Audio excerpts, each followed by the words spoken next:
Mela, fil-Parlament ma stajx tkun għax kif qed naraw xogħol fi Brussell. Imma lejla kien hemm żviluppi fil-Parlament, tkellem il-Prim Ministru, però l-istedina li għamilt inti biex il-liċenzja tal-Bank Pilatus tiġi revokata ma ntlaqatx. X'inhi r-reazzjoni tiegħek dwar dan? Frank, kif taf dal-għodu jiena tajt minnu kif smajna l-aħbar press conference u mill-qorti fejn kont ċar ħafna kemm prudent bi klipni, kien ikun hemm ukoll il-media kollha preżenti.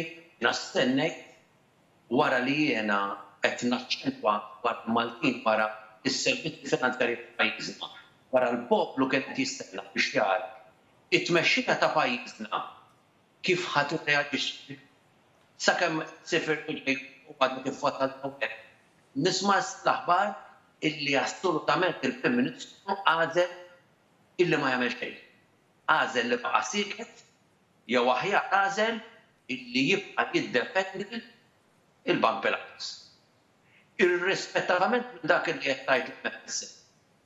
Lilin minn dak kollu li huma nazzjonijiet qed tieħu fuq għal-fadr bħala direttur bħala kif jista' jmexxi il-flus tiegħu u l-azzjonisti tiegħu.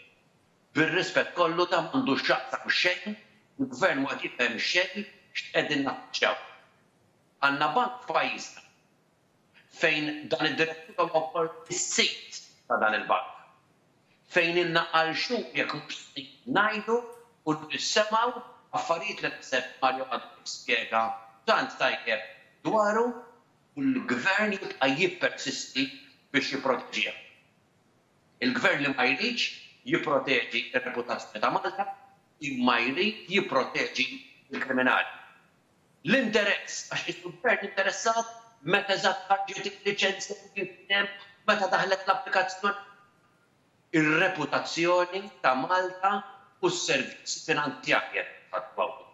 Jien dalgħodu tlab għar-revoka tal-liċenzja tal-bank. L-inqas li seta' jitlob jew jagħmel il-Gvern. Il-Prim Ministru ma esprimix ruħu, il-Ministru tal-Finanzi ma esprimix ruħu.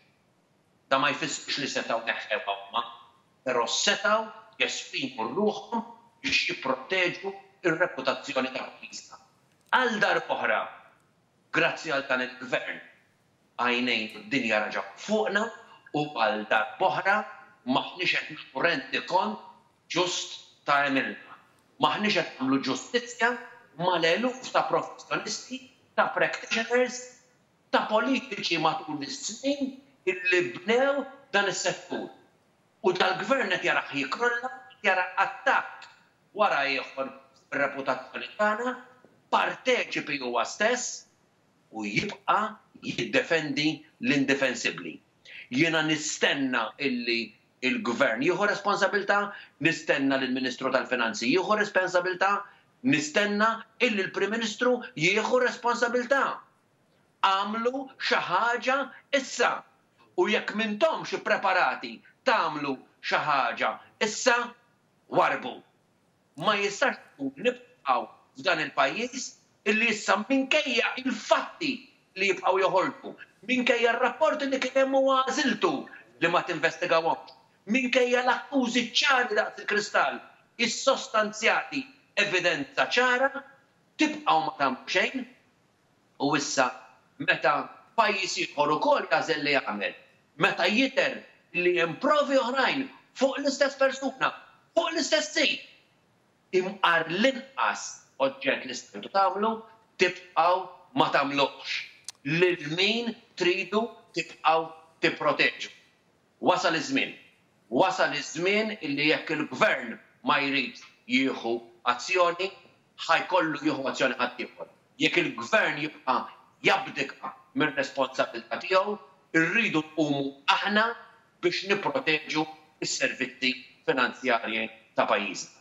Dawn huma affarijiet ta' politika partiġana, dan hija xi ħaġa li ħadd affettwa mijiet u eluf ta' nies, inutli nintilfu billi nippottaw is-swaba, irridu naġixxu. Id-dinja tħares lejna, l-Ewropa tħares lejna, pajjiżi oħrajn taħarsu lejna, operaturi internazzjonali taħarsu lejna u ma nistgħux nibqgħu ma naġixxux. Jekk mhux sa jaġixxi il-Gvern, ħadd taġixxi l-oppożizzjoni.